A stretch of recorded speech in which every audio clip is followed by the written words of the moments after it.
Senior heroine ప్రస్తుత MP సుమలతకి ప్రాణభయం ఉందట. నన్ను చంపేస్తామని అంటున్నారు, నాకు ప్రాణహాని ఉంది అంటూ సుమలత అంబరీష్ సంచలన వ్యాఖ్యలు చేశారు. ఎందుకు అలా మాట్లాడారు? ఎవరి నుంచి ఆమెకు ప్రాణహాని ఉంది? పూర్తి వివరాలు తెలుసుకుందాం. శుక్రవారం మాండ్య జిల్లా కావేరీ హాల్లో జరిగిన దిశ సమావేశానికి ఎంపీ సుమలత అధ్యక్షత వహించారు.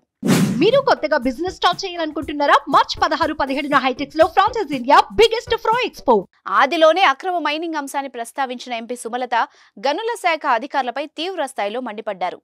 ఈ సందర్భంగా మాట్లాడిన ఎంపీ సుమలత, నాకు ప్రాణహాని ఉందని తెలిసి తాను న్యాయం కోసం పోరాటం చేశానని, ఇక ముందు కూడా పోరాటం చేస్తానని అన్నారు. అక్రమ మైనింగ్ కు వ్యతిరేకంగా పోరాడినందుకే తను చంపేస్తామని కొందరు నుంచి బెదిరింపు కాల్స్ చేశారని ఎంపీ సుమలత ఆరోపించారు.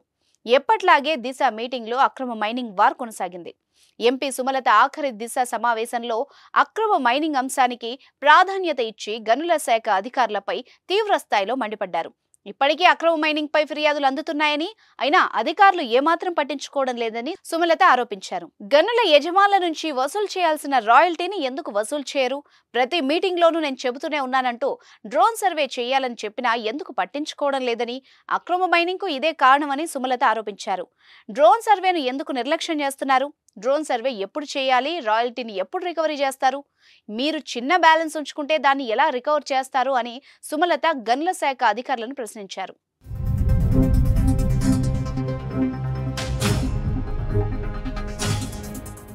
కోట్లాది కోట్లు బకాయి పడిన గనుల యజమానుల నుంచి మూలధనం రికవరీలో ఎందుకు జాప్యం చేస్తున్నారు అని ఎంపీ సుమలత ఆ శాఖ అధికారులను ప్రశ్నించారు. మాండ్య నియోజకవర్గంలోనూ గనుల యజమానుల నుంచి భారీగా బకాయిలు పెండింగ్ లో ఉన్నాయని మాండ్య ఎమ్మెల్యే రవికుమార్ ఎంపీ సుమలతకు చెప్పారు. రికవరీ చేసేందుకు ఎలాంటి చర్యలు తీసుకున్నారని ప్రశ్నించారు. దీనికి గనుల శాఖ అధికారి బదులిస్తూ డ్రోన్ సర్వే చేయాల్సి ఉందని, ఇప్పటికే 2 సార్లు గనుల యజమానులకు నోటీసులు ఇచ్చామని ఎంపీ సుమలతకు చెప్పారు. అంతకుముందు మీడియాతో మాట్లాడిన సుమలత, ఈసారి లోక్సభ ఎన్నికల్లో తాను ఖచ్చితంగా పోటీ చేస్తానని, అందులో ఎలాంటి అనుమానం లేదని అన్నారు. అయితే మాండ్య నుంచి పోటీ చేస్తారా అన్న మీడియా ప్రశ్నకు సుమలత సమాధానం చెప్పకుండా చిరునవ్వుతో ముందుకు వెళ్లిపోయారు. మాండ్య బీజేపీ కైవసం చేసుకుంటుందన్న నమ్మకం ఉంది, నేను టికెట్ కోసం పోరాడడం లేదని ఎంపీ సుమలత అన్నారు. ఇక మాండ్య కోసమే నా పోరాటం కొనసాగుతూ ఉంటుంది, మాండ్యలో బీజేపీని బలోపేతం చేసేందుకు నా పోరాటం కొనసాగుతుందని, నాకు టికెట్ దక్కుతుందన్న ఉద్దేశం ఉంటే ఎక్కడైనా అవకాశం వచ్చేది. జేడీఎస్ నేతలు ఏదో ఒకటి చెప్పవచ్చు, కానీ అది అధికారికంగా ఉండాలి.